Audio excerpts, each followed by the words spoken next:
Vale. Oui, c'est bon. Dama yónni woon.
Bonjour.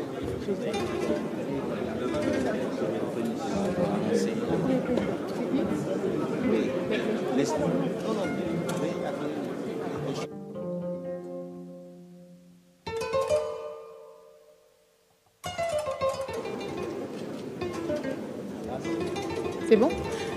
Mesdames, Messieurs, veuillez accueillir les chefs d'État et de gouvernement, s'il vous plaît. Voilà. Très bien, donc nous commençons à accueillir les chefs d'État et de gouvernement.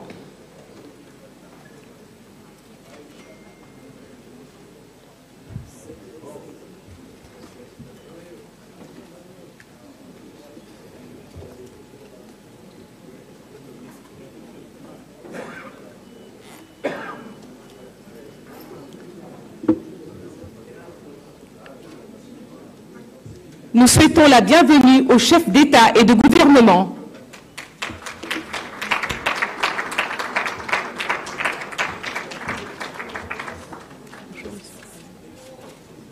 C'est bon? Oui? J'y vais? Non, non, attends. Ok. D'accord.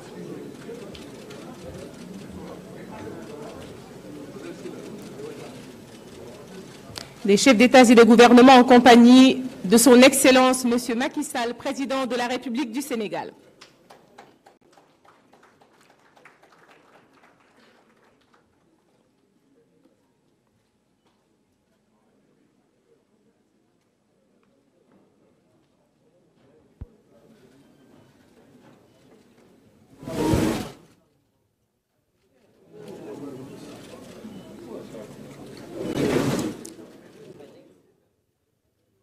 Merci beaucoup.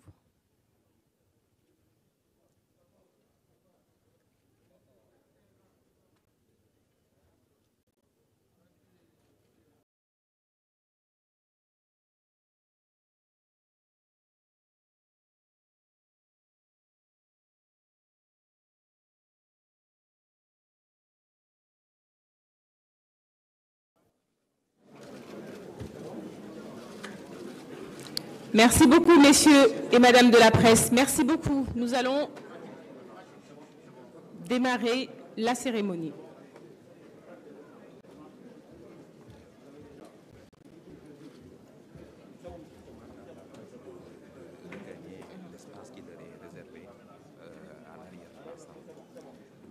Nous demandons, s'il vous plaît, à la presse de regagner l'espace qui leur est réservé à l'arrière de la salle. Merci d'avance.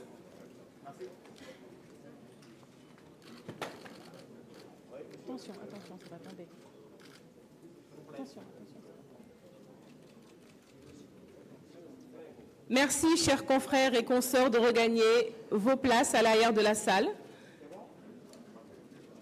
pour que nous puissions démarrer cette cérémonie.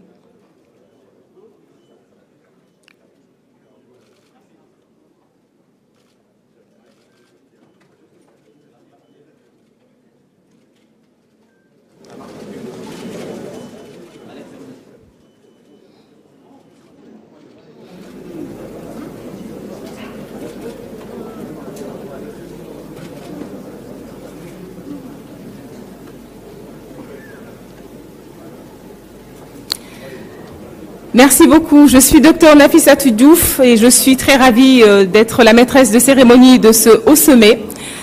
Excellence, Monsieur le Président de la République, Monsieur Macky Sall, Président en exercice de l'Union africaine, Excellence, Messieurs les chefs d'État et de gouvernement, Messieurs et Madame les présidents d'institutions de la République du Sénégal, Monsieur le directeur général des opérations de la Banque mondiale, Mesdames et Messieurs les ministres, Mesdames et Messieurs les chefs de délégation, Mesdames, Messieurs les ambassadeurs, représentants des institutions internationales et des partenaires techniques et financiers, Mesdames, Messieurs, honorables invités, en vos rangs, titres, grades et qualités, nous vous souhaitons la bienvenue ici en terre sénégalaise à l'occasion de ce sommet de haut niveau consacrant le lancement officiel de la 20e reconstitution des fonds de l'Association internationale pour le développement de l'Afrique, IDA. Cette rencontre est une initiative de son Excellence Monsieur Macky Sall, Président de la République du Sénégal, Président en exercice de l'Union africaine et de la Banque mondiale. Le chronogramme de la journée se déroulera comme suit avec 3 grandes parties. La première partie sera d'abord consacrée au visionnage d'un film sur l'IDA. Ensuite, vous pourrez suivre une introduction de M. Axel van Trotzenberg, directeur des opérations de la Banque mondiale, sur le thème « Financement de la relance et de la transformation économique en Afrique ». Enfin, nous pourrons écouter le discours d'ouverture de son Excellence M. Macky Sall, Président de la République du Sénégal et par ailleurs Président en exercice de l'Union africaine. À l'issue de ce discours, il vous sera proposé une pause café pour les participants de la présente session, alors que les chefs d'État et de gouvernement seront à huis clos avec un panel qui sera modéré par le Président de la République du Sénégal. Dans la deuxième partie, en ouverture, il y aura une séance de haut niveau, comme je l'ai dit, modérée par le Président de la République, puis le ministre des Finances et du Budget, M. Abdoulaye Daouda Diallo, fera la lecture de l'appel à l'action en présence des médias. La troisième partie sera l'un des temps forts de cette journée avec le discours de son Excellence M. Macky Sall, Président de la République du Sénégal au Salon Vert. Puis son Excellence le Président de la République du Sénégal offrira un déjeuner en l'honneur des chefs d'État et de gouvernement. Mesdames, Messieurs les chefs d'État et de gouvernement, honorables invités, je vous invite à présent à visionner un film sur l'IDA.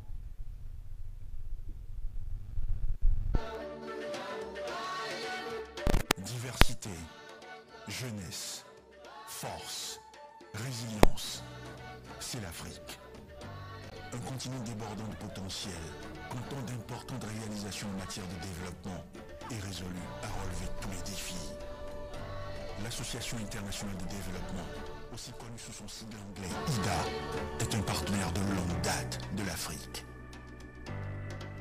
L'IDA est fière de soutenir la résilience des Africains en investissant dans l'éducation, la santé, l'innovation numérique et les infrastructures, en créant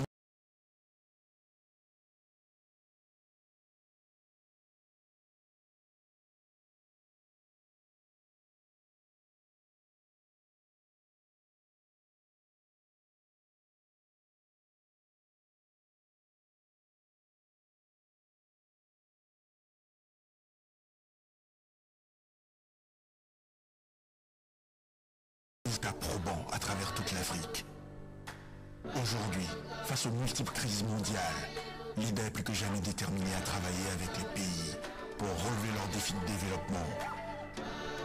Avec ce nouveau cycle d'IDA 20, la Banque mondiale se tient prête à accompagner le continent africain à recouvrer les gains perdus et à poursuivre ses avancées sur la voie de la transformation économique. L'IDA fait la différence en Afrique.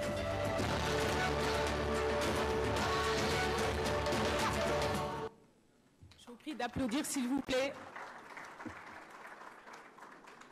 Merci beaucoup. À présent, je vous prie, messieurs les chefs d'État et de gouvernement, honorables invités, à suivre la présentation de monsieur Axel van Trotzenberg.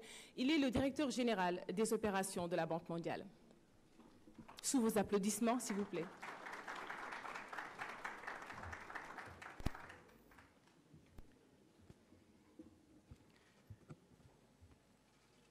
Good morning, Your Excellency, President Macky Sall, Your Excellencies, Heads of State, Your Excellencies, Prime Ministers and Ministers, distinguished ladies and gentlemen. It's really an honor to be here with you today, and I would really like, on behalf of the World Bank, thank President Macky Sall for this initiative to have this meeting. And I thank him in his capacity as the President of the African Union to have organized, if you wish, this launching event for IDA 20. This is very important that we get together and see how the international community, and particularly the World Bank, can assist Africa in its development aspiration. So for us, the point of departure are the ambitions of the African countries, the ambition to grow inclusively and sustainably, create jobs, as well as to make sure that the human capital is improved, be it in the education, in the health area, and also keeping in mind that we are confronted with a situation of multiple crises where over the last 2 years we have seen a reversal of fortunes in the world, but also in Africa, and we have seen that unfortunately reflected in increasing poverty rates around the world. So this is where also IDA comes in. We need to be part of supporting African countries to be part of the success, but here I would like to send also one of the first major messages. The World Bank is a long-term partner and will stay a long-term partner, and whether that is in good times, but what is even more important, when times are more challenging and difficult, and we will stay there. I think what is very helpful in this IDA 20 cycle that there has been a difference is namely that the African heads of state have taken a direct interest in the directions of the negotiations of IDA.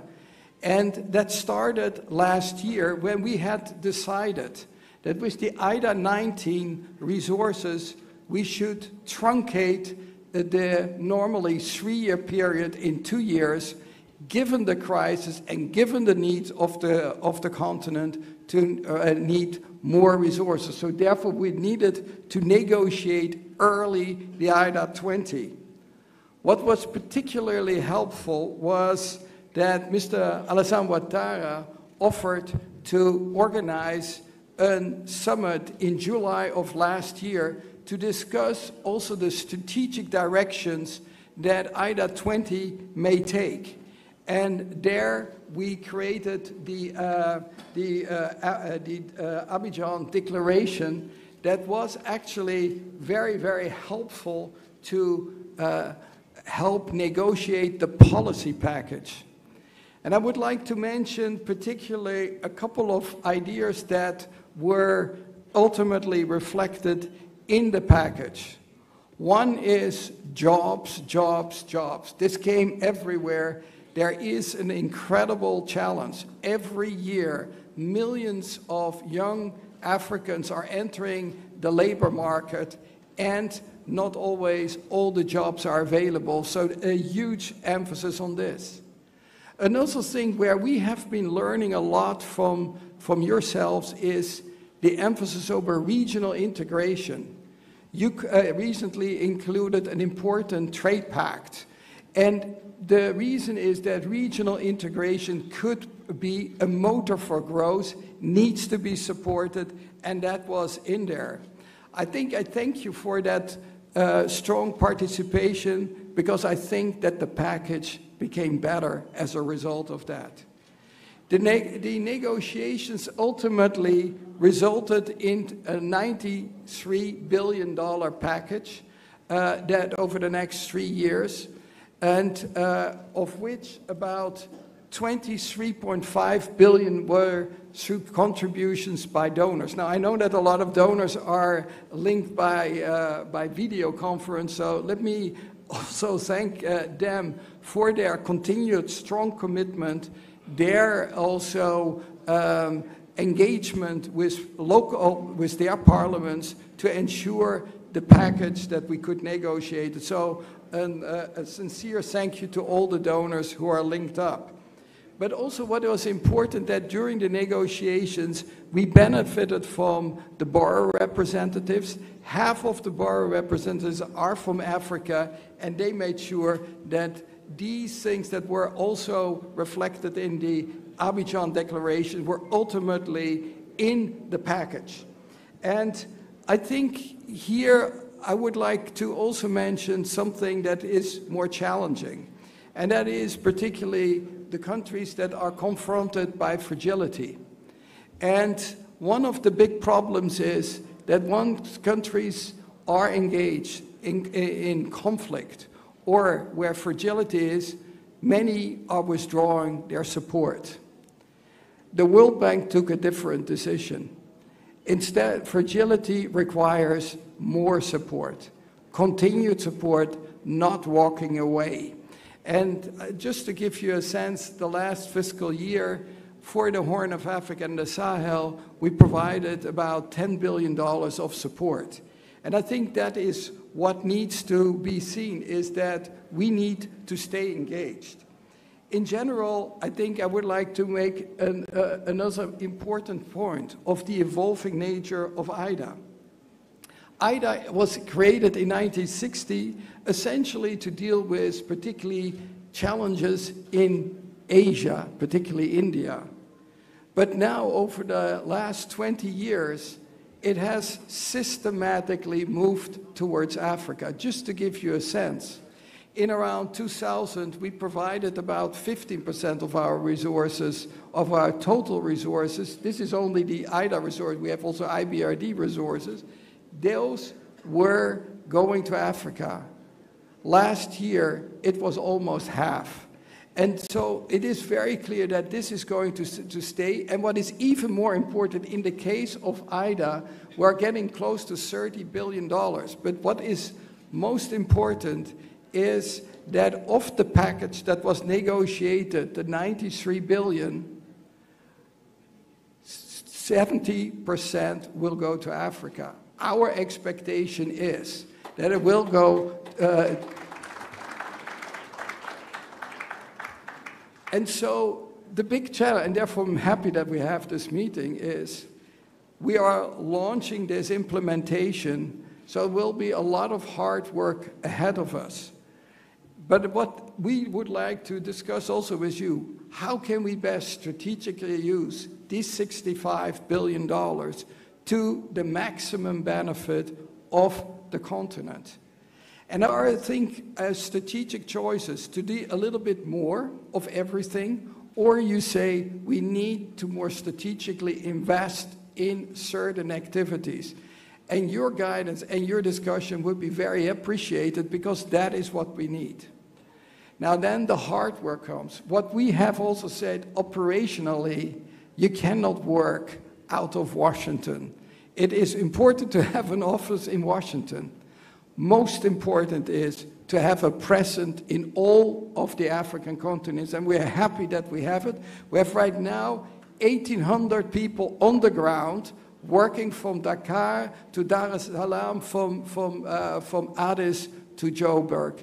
I think this is what we need. The big advantage of being in the countries that we not only learn about your culture, about your history, but also better understand your needs. And that is going to be the key to our success in helping African countries to have the next year, hopefully, more successful, because we are all faced with this multiple crisis, and the last one is the crisis from the fallout from the war in Ukraine, which affects you badly through the channel of higher fuel prices, higher commodity price, and as a consequence, unfortunately, also higher inflation. And inflation, we all know, is the worst enemy of the poor. So that is where we will need to have. So just a couple of ideas where I think we received a lot of advice and suggestions on how one could strengthen this. One is energy access. And I think this is one of the ways where, how can we support Africa to accelerate energy access? Having worked on East Asia, I sometimes was impressed how countries like Vietnam were able to increase access by 75 percentage points in 20 years. And the question I often say is, how can we repeat that revolution also in Africa? And I think there are very good conditions potentially for it when we are thinking not only nationally, but also regionally and through the continent. A very promising development is, for example, the West African power pool that we are supporting. And our interest is, how can we actually, through our operations, support and increase that ambition, be it in the areas in the energy area, and that can be from the renewable to gas to power. And that you have the necessary base load to actually scale up further the energy. So this is a topic where we are in dialogue, but for us, the interest is, how can we be part of an accelerator in the individual countries? Another important topic is digital. It is now everywhere being talked about, digital revolution, and also the African Union during the presidency of President Kagame in 2019 agreed that the African continent should be completely digitally connected by 2030, meaning all Africans should have access. How can we support it? You see already progress here in the case of broadband, but how can we make that next leap? How can you best use the IDA resources for this? In this context, it seems to me also how one can mobilize here the private sector and use smartly those IDA resources that are needed by the public sector, but see how you can leverage private sector investment in these areas. Again, we would think that we can make a lot of progress. We have already quite a few projects in the pipeline. One plea we would like to make is particularly on the digital development, how one could actually harmonize the regulatory frameworks so that one doesn't face with a plethora of regulatory frameworks that may be not compatible with each other. So this may be also part of the regional integration area. Another area, and that is a more sobering one, that is food security. The crisis and the war in Ukraine have again highlighted the issue of food insecurity. Unfortunately, because of this war, there is an increase, there is a double increase. First, everybody feels the higher prices. Secondly, food insecurity is increasing and infecting millions around the world, including in Africa. And so what the World Bank in general has decided, and we announced that in April, we cannot wait. So we have said we will provide worldwide new resources to the tune of $12 billion, and 18 billion is available from existing operations, so up to $30 billion. In the first 3 months since April, we have committed almost $6 billion across the world, of which 3.9 billion was to Africa. Demand is high. My sense is maybe higher than the 12 billion that we have indicated. We will respond to this.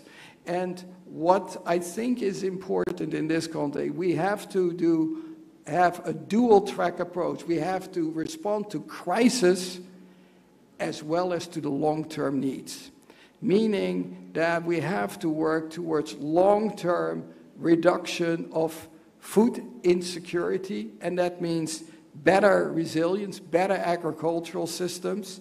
And we have lately provided regional projects, one for West Africa for food system strengthening, and 2 weeks ago for East Africa and Southern Africa. Clearly, a lot more needs to be done. I think there is a good potential that we combine crisis management with also a long-term view, how we can improve the situation. And here, let me just reiterate, we have all the willingness and resolve to help you in this regard, because this is core development. I reminded the board of the World Bank when we discussed the East African food system strengthening project 2 weeks ago, that I said, here we are sitting together almost 50 years after the 1974 conference that was meant to eradicate hunger, and we still have this. This is not a good signal of the international community. We have to do better, and the only way to do it is together see how we can confront this problem and once and for all help solve it. And you will be able to count on World Bank support on this. But when we are thinking of food security, it is not only on agriculture system. We need also to think of social protection systems. And I think the good news is we learned a lot over the years that we need to have much better social security systems. We learned a lot from the Latin American debt crisis to build that, and now in many African countries we have social protection systems that allow you to react very fast to adverse developments. And I think this was also very important during the crisis of the COVID crisis, that was able to count on social protection measures. We have been scaling this up enormously over the last 3 years. Just to give you say, we were investing on social protection, health and education, and we put worldwide about $65 billion into the countries to help deal with this very, very difficult challenge. So we think that this is something that we will need to continue to be focused on, particularly the problem you are facing, and even also the World Bank is facing. In times of crisis, you tend to get so focused on crisis measures that sometimes you don't anymore talk about the sustainable development goals and the poverty reduction. I think we need to continue to force ourselves to be effective crisis managers, but never lose sight of the longer term challenges. And here I think human capital is essential. I was very happy yesterday that I had the chance to visit here in Senegal a higher education professional education institute that trains young Senegalese for the job market. And what is wonderful to see is that with this kind of training, these kids are finding jobs. Over 90% when they get out of school are finding jobs. So what I really think is education will be key for also the job agenda, and how can we actually sustain this and support it. But that investment we will need to undertake, and I think we will need also to scale this up further. I want to finish, and that is important for your considerations when you are looking particularly at the $65 billion. The way this is negotiated is that about 2/3 of the amount is allocated to every country. We call that performance-based allocation, but it is about 2/3 of the money. Now, increasingly, there have been requests, be it from your side as well as from donor side, to have some windows that provide additional money. But that is now a substantial amount, is about $22 billion, a third of that as well. And they are in various forms. One is the scale-up window that allows to receive additional money for high-impact investments that can demonstrate transformational impact. A very important one is the regional window, and that has almost $8 billion. This is the window that many of you have been advocating, and it tends to be used to the max. And there is even often higher demand. For many countries that are hosting refugees, you know yourself that you are confronted with an additional cost, and that you have to manage in times of fiscal stress when the world economy is not doing that well. And so what we would like to offer is also a refugee window that allows country to, first of all, be grateful for the fact that you are hosting refugees, but also recognizing that you need some additional support to make it possible to attend to all the demands of these refugees. Another important one is the crisis response window that we have created actually during the financial crisis almost 13 years ago.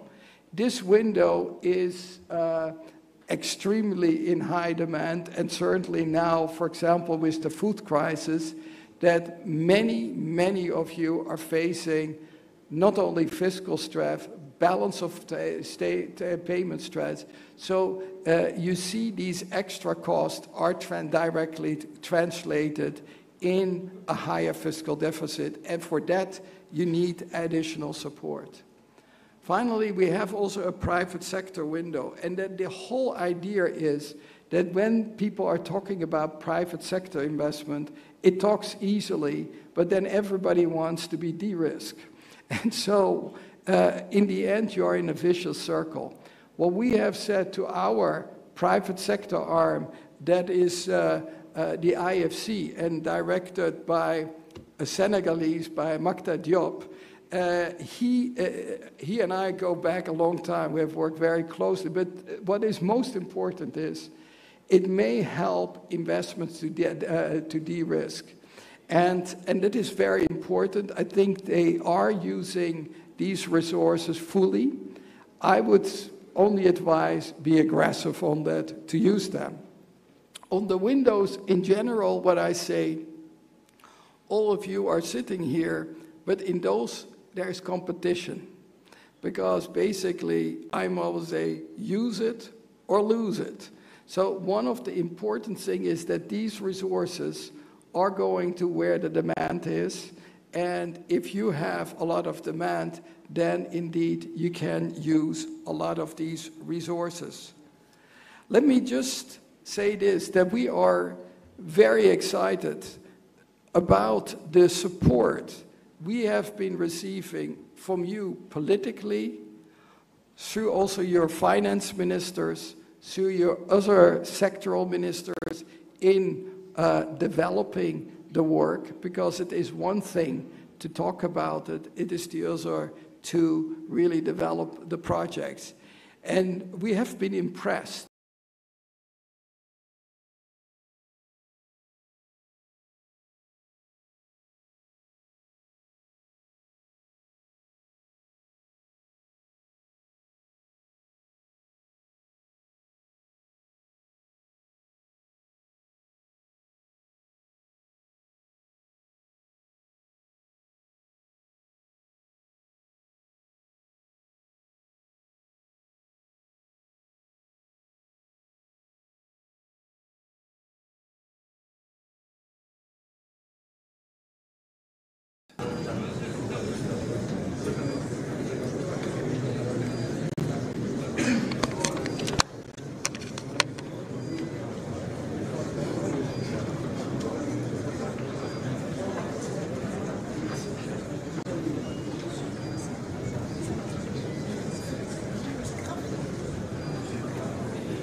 We're back.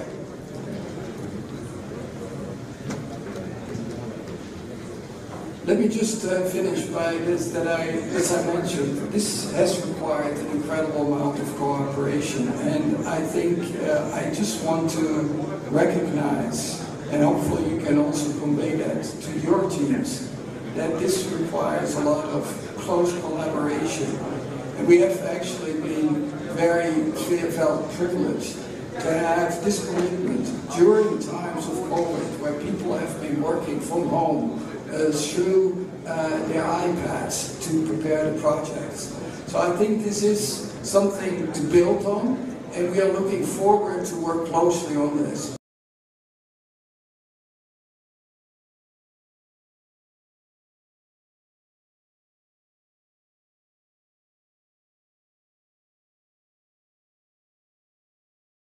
Directing them. One you probably already know, Ousmane Diagana. He is the Vice President for West Africa and Central Africa. And Victoria Kwakwa is the new Vice President for Eastern and Southern Africa. Ousmane has been doing this now for the last 2 years, and Victoria just finished her tenure as the Vice President for East Asia, that includes China, ASEAN, and the Pacific, and brings a lot of experience, particularly also on energy access in East Asia that was so successfully done. So we are looking very much forward to very close implementation. At the end of the day, I hope that in the next years we can sit together and see what result we have booked, because the only thing that at the end of the day will count, can we make together a difference? And here you can count on our full support. Thank you very much.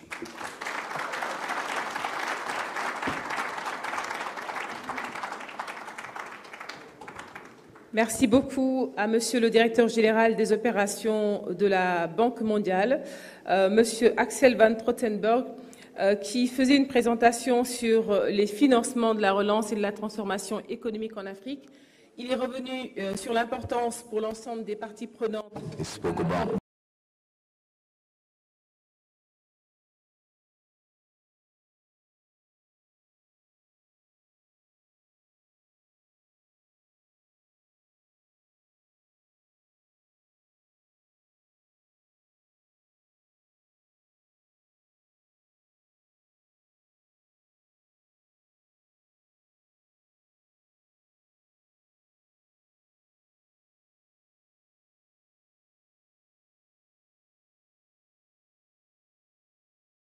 importance for all. His Excellency, the President of Senegal, Mr. Macky Sall, current Chair of the African Union, for his opening remarks. Mr. President.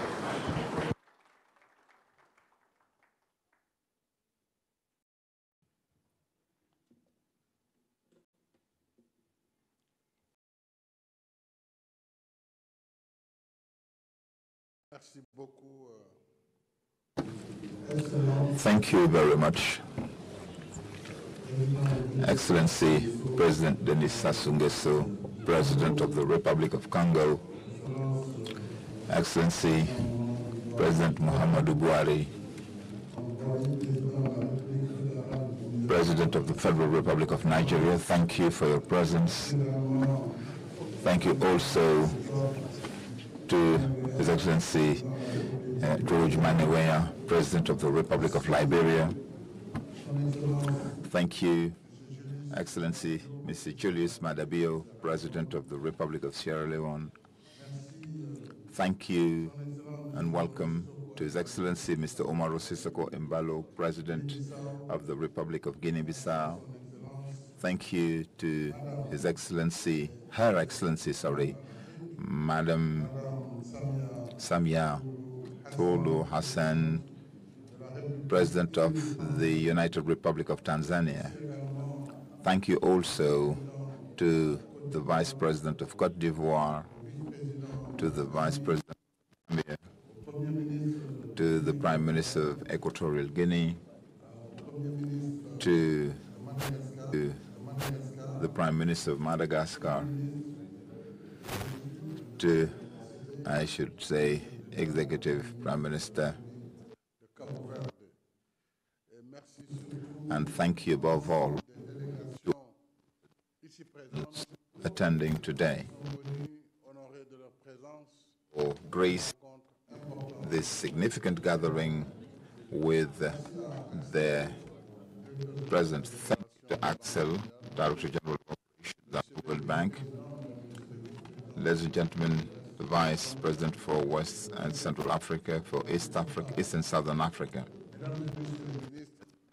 Chefs de délégation, mesdames, messieurs les ambassadeurs, représentants des institutions, chers partenaires, mesdames et messieurs, je voudrais all protocols observed. From the outset, I would like to say that this power cut is a sign of counter-performance that is not acceptable. Et quelque part, il y a quelqu'un qui n'a pas fait son travail. In Africa, we do not have the culture of action. We need to sanction this action because you cannot have such a high-level meeting and that the hotel management accept these kind of situations.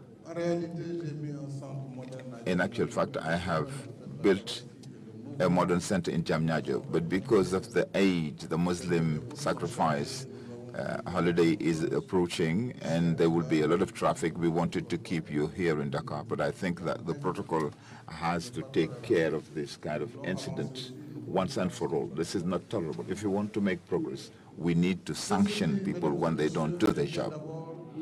That being said, ladies and gentlemen, I would like to greet you and thank you warmly for your friendship and for gracing this summit for the launch of IDA 20. With your presence, with your participation, you are giving a solemn mark of our commitment in solidarity to serve our common development objectives. I would like to commend and thank the Director General of Operations of the World Bank Group. Thank you very much, Axel, for being with us this morning. Please convey my greetings and thanks to our friend David Malpass. Merci à toutes les délégations. Thank you to all the delegations attending. I wish each and every one of you a warm welcome and a pleasant stay in Dakar. We are gathered, dear colleagues, in a context of serious crisis marked by the double impact of the COVID-19 crisis and the war in Ukraine. While expenditure with regard to the health response and economic and social expenditure have risen sharply, our fiscal margins have shrunk considerably, and vulnerabilities related to debt have been compounded. At the same time, international solidarity instruments that are meant to support our resilience and recovery efforts, such as the G20 initiative to suspend debt servicing and the reallocation, partial reallocation of special drawing rights, SDRs, are not making significant progress. This summit, IDA 20, devoted to considering the modalities for optimum use of resources under IDA 20, is therefore a shining light in the bleak environment. I should like to thank our partners for the historic success of the replenishment of IDA with a record level of $93 billion. I should also like to thank my colleague, President Alassane Ouattara, for kindly accepting to carry with us the advocacy in Abidjan for the replenishment of IDA resources. With regard to the use of these resources, I would like to commend the brilliant presentation by Axel. So when it comes to the use of these resources, our priorities and emergencies are many. Among them, we have top priorities, and particularly job creation. We said jobs, jobs, jobs for the youth, as well as creating income-generating activities, mainly for the youth and women, who are the majority of our African population. Investing in education and training, vocational training, as the Director of Operations said earlier. We have understood that we need to change paradigms when it comes to training and education. Our people is young. Our population is high. So it is unsustainable for our states to keep finding outlets in the labor market for all of our graduates. So we had to find alternative ways of training and job creation. Therefore, we need to make sure that we give employability to this youth, but not stick to the beaten track of post-independence training of elites who are masters of theory and lip service, but cannot do anything concrete. So this change of paradigm is paramount when it comes to vocational training. The other priority is capacity building to respond to crises, health and food crisis, as we experienced in the past couple of years. Exploitation of our resources for fair and equitable energy transition in order to ensure universal access to electricity.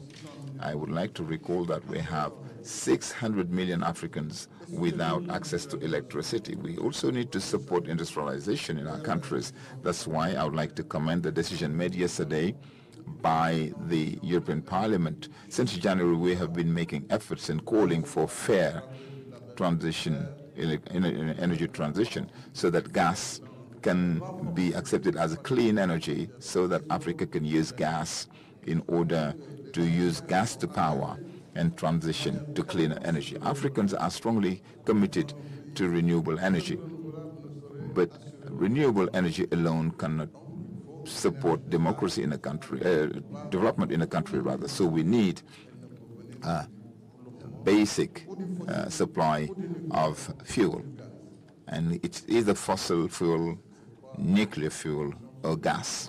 These conditions are therefore very important, and I hope that the energy issue will be taken care of, as well as the development of infrastructure including digital infrastructure. So all of these priorities are in line with the Abidjan Declaration of 2021, which we have already validated last year.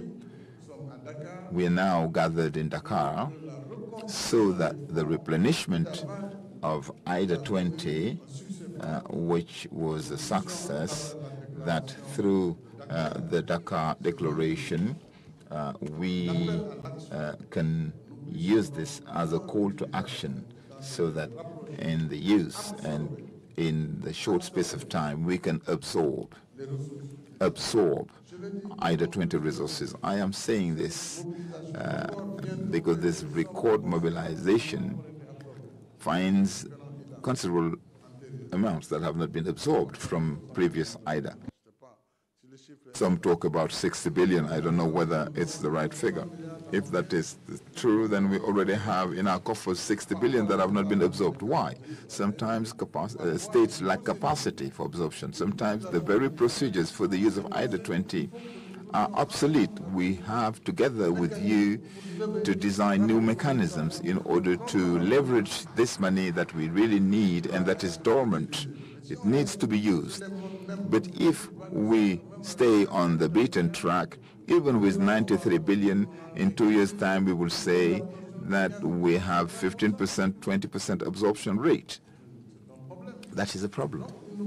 So we need, in this plan of action, find solutions with regard to new procedures of disbursement. We have common project on which we don't need for each country to carry out studies, and even more studies. I mean, building a road is something that we have mastery of in the continent now, even if it is on quicksand. We know how to do it. You know, building schools, building some infrastructures should not take us that much time in red tape, and we need to pool experiences in the various African countries. What is done best in Nigeria can be replicated in Senegal. Why do we need to go back to square one all the time? And I think that with the teams from the World Bank, with the regional economic communities, or REX, ECOWAS in our region and others elsewhere, we can optimize, in particular when it comes to regional project. With Manjamana, we had a lot of discussions. You know, the Dakar-Bamako railway track, for instance, needs to be renewed. We have spent an enormous amount of time on sharing the concept, whether we should use the metric track as was built in 1927, which has very low axle load, or do we need to believe in the future and have a standard gauge railway and be in compliance for the next 100 years? It's much more expensive, of course, yes, but it is for the next centuries. And if we start, for instance, producing iron ore, that would also help us use that railway as a backbone for the transport of the ore. And so we really need to make sure that we get out of these bottlenecks. I know that the World Bank has had $600 million waiting in the coffers for several years now. What we said is that we want standard gauge railway, not the rehabilitation of the existing metric gauge. In Senegal, we have the TER Express, Regional Express train, which has a standard gauge, so we can harmonize and together work to raise the funds and overcome the bottlenecks. We want to say here that it is urgent that we have a thorough change, a thorough rethink in the way we use IDA 20 resources. We wish for IDA 20 to contribute to supporting structural transformation of our economies. And this would be done through the implementation of projects and programs supporting sustainable and inclusive recovery. This is why IDA needs to insist on infrastructure, because there also, I think that in Africa, we often have very few partners who are willing to finance hardware. I mean, hardware was altogether abandoned. Everything was focused on reforms. Africa needs roads. Africa needs sanitation. Africa needs power plants. Africa needs railway lines. If we do not build them, we won't get any far. We won't get very far.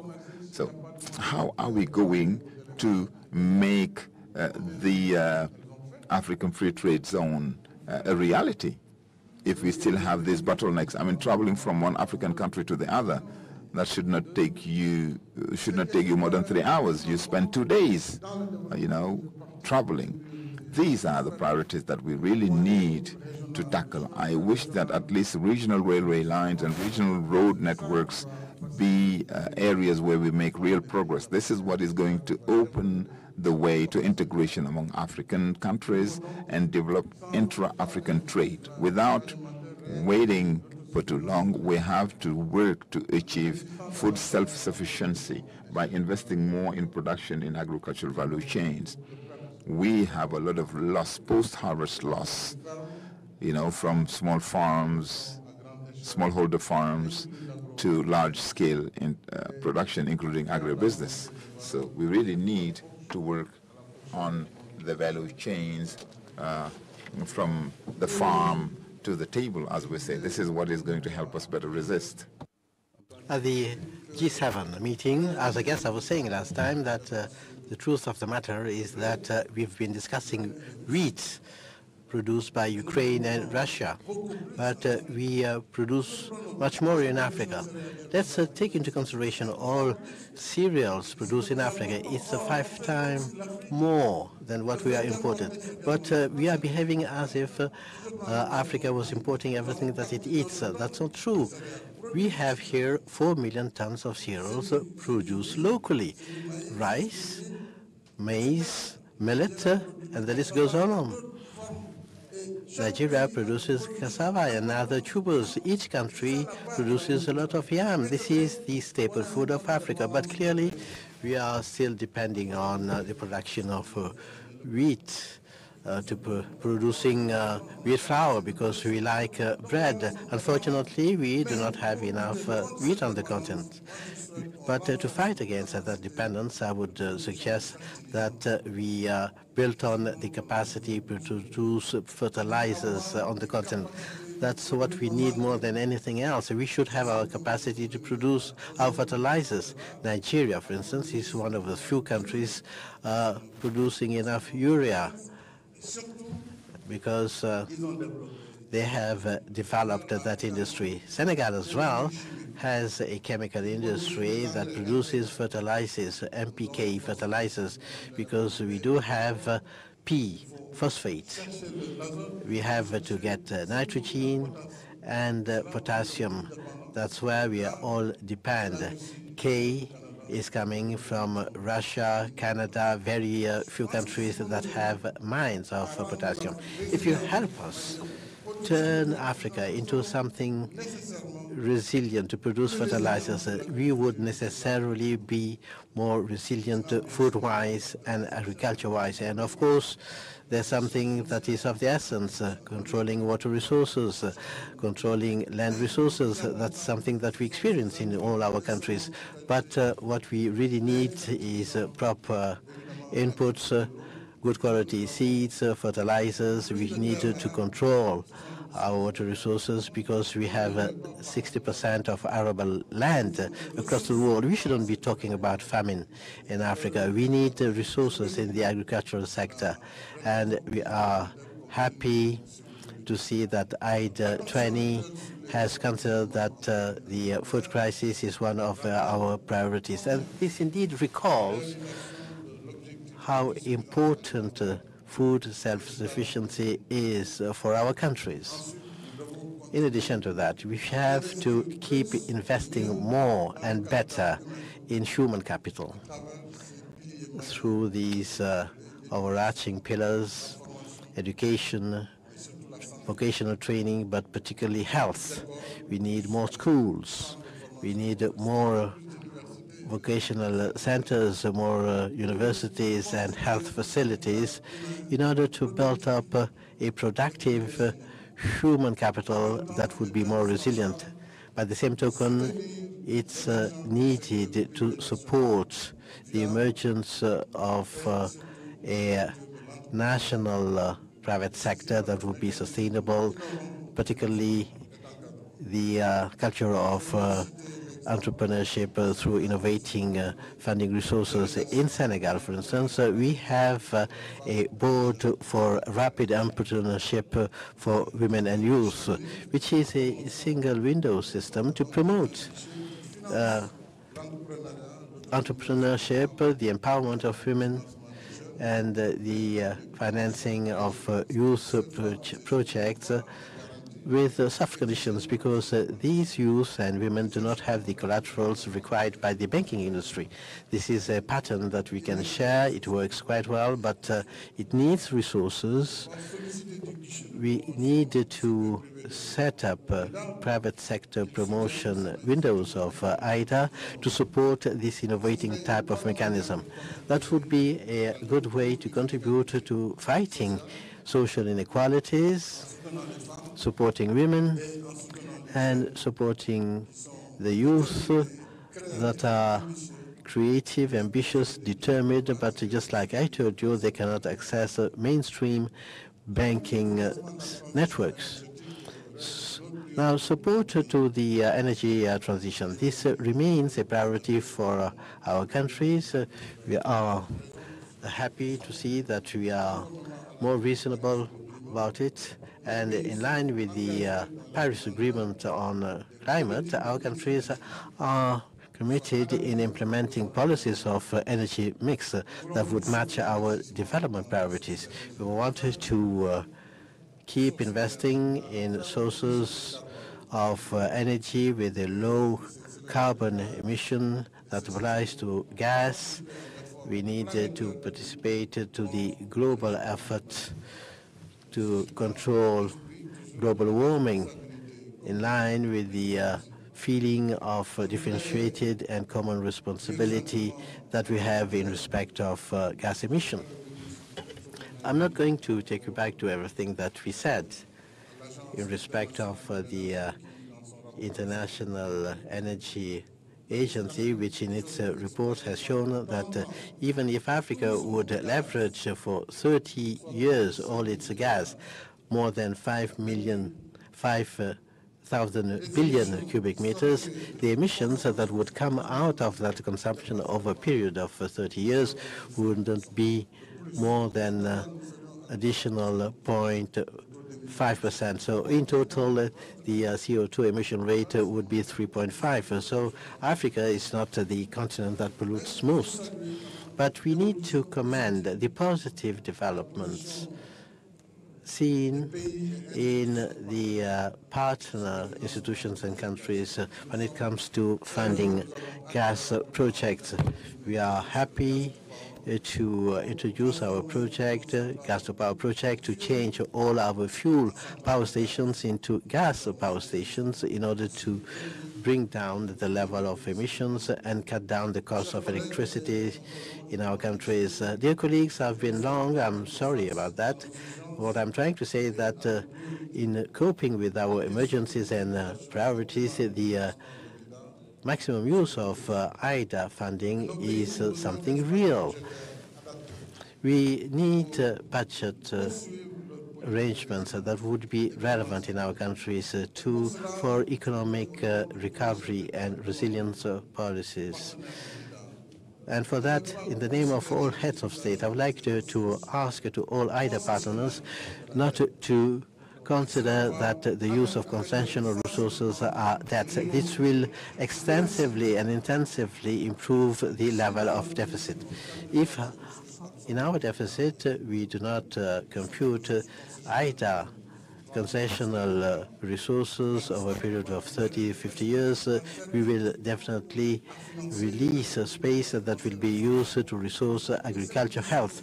That issue also of ratio calculation of the budget deficit be revisited to have more space, because we do not have budget space. Even if you give us resources, we will be told that we cannot absorb it, because our deficit is to the tune of 4%, 5% in Africa. Well, in Africa, if we do not have a 5% deficit, how are we going to manage? Or shall we ask the state to do everything everywhere? So we have to initiate these reforms. I'm not even talking about security here. A country such as Nigeria has been coping with Nigeria for the past 10 years. How many billions have been used to control Boko Haram and terror? Mali, as we speak, Niger, Burkina Faso, they are devoting sometimes 25% of the budget for military expenditure to really rescue the sovereignty, the territorial sovereignty of states that are threatened in their own existence. So we have to call a spade a spade. We should not apply universal regulations because nothing is universal in nature. Axel and the World Bank, I think, should try to help us calculate the use of these resources differently so that we enjoy more space. I think that if we have a plea on softer conditions for IDA 20 using improved disbursement procedures, then we'll be able to take the gamble together and win the challenge. Together we will win, together we will drastically shrink poverty, create resources in Africa, because this is something that may be happening in Africa. I would like here to stress that the reactive response of the World Bank and the International Monetary Fund in economic and social response against COVID-19 pandemic. We have seen that sometimes you can speed up the process when you want to, because it has been outstanding. Your responses have been swift, efficient. So in this two-tier kind of crisis, we would like you to continue with this pace, keep up with this pace. And as you said, if you have more teams on the continent that have the necessary authority for non-objection, then we will gain in time and efficiency. And I would like to play here so that the World Bank works more with us to increase the volume of disbursements, which is fairly low compared to commitment. That would be a very strong move in this period of deep crisis, whether it's economic and financial. Country-wise, it will be our obligation to continue good governance policies in public affairs, improving budget and fiscal revenues, and we need also to promote private-public partnership that is likely to lighten the share of the state in some investments and therefore reduce the level of indebtedness. Let me reiterate here our appreciation for the constant and relentless support of our bring together d'offrir à nos populations de meilleures conditions de vie.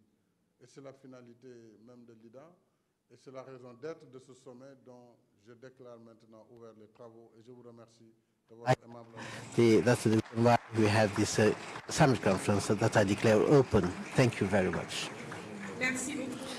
Thank you very much, Mr. President of the Republic, His Excellency Mr. Macky Sall, President and Chair of the African Union, for this statement of the summit conference earmarking the launch of initiatives to resource the development of Africa, that is post-COVID economic recovery in an environment which is marked by insecurity, religious radicalism, and recently the crisis of Ukraine. Now, ladies and gentlemen, you are kindly requested to allow heads of government to go to the closed-door meeting room that will be facilitated by the President of the Republic. Please remain seated if you're not part of that closed-door meeting. Thank you very much. Merci de... Oui, la photo de famille. The group photo, yes, indeed. We need to take a group photo. just before the closed-door meeting. Thank you very much, Mr. Minister of Finance and Budget, for the reminder. The heads of state and government are kindly requested a group picture that will be taken in Zone K. Thank you.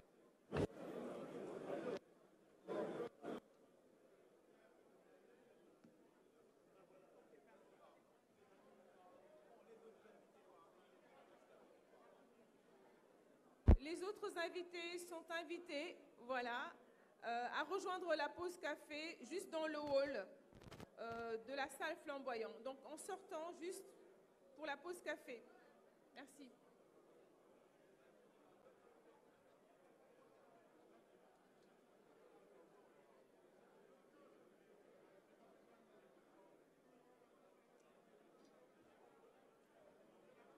Donc merci aux invités de rejoindre la pause café. Et puis nous vous remercions d'avoir assisté.